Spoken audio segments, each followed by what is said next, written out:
আসসালামু আলাইকুম ওয়া রাহমাতুল্লাহি ওয়া বারাকাতুহু। যখন তারা এদিক হতে নিরাশ হয়ে পড়ল, তখন পৃথক স্থানে নির্জনে বসে পরামর্শ করতে লাগলো।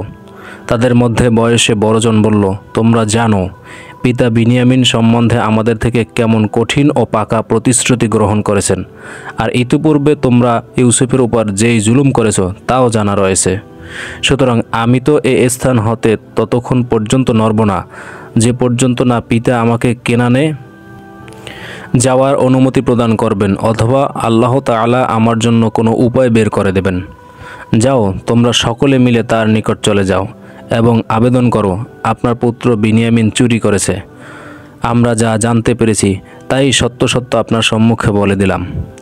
আমাদের তো কোনো গায়বী ইলম ছিল না, আমরা পূর্বেই জানতে পারবো তার দ্বারা এমন জঘন্য কাজ হবে। আর এটাও বলো, আপনি মিশরের লোক দ্বারা এই কথার সত্যতা যাচাই করে নিন।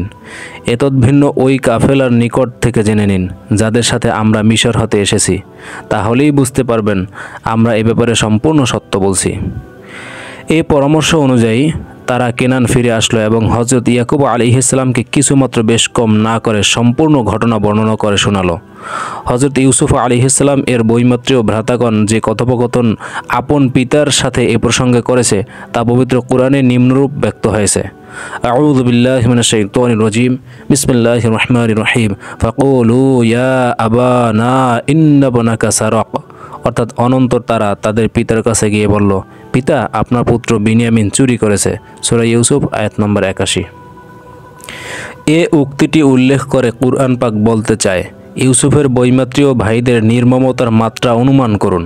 তারা এমন করুণ সময়েও বৃদ্ধ পিতাকে তিরস্কার, নিন্দাবাদ ও গালি না দিয়ে ছাড়ল না।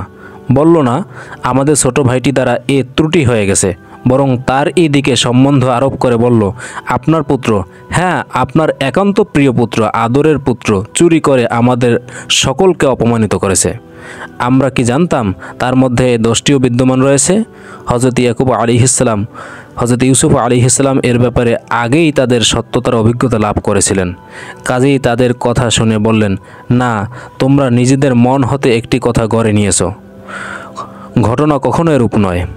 বিনিয়ামিন এবং চুরি এটা কখনো সম্ভব নয়। আচ্ছা, এখন ধৈর্য ছাড়া কোনো গতি নেই। এমন সবর যা উত্তম হতে উত্তম। আল্লাহ তাআলার পক্ষে বিচিত্র কী ছিল, তিনি একদিন এই হারানো পুত্রদেরকে পুনরায় একত্র করে দিবেন এবং একই সঙ্গে আমার সাথে দুই পুত্রকেই মিলিয়ে দেবেন। নিঃসন্দেহে তিনি মহাজ্ঞানী, প্রজ্ঞাময়। এই বলে তাদের দিক হতে নিজের মুখ ফিরিয়ে নিলেন। বলতে লাগলেন, হায় ইউসুফের বিচ্ছেদজনিত শোক।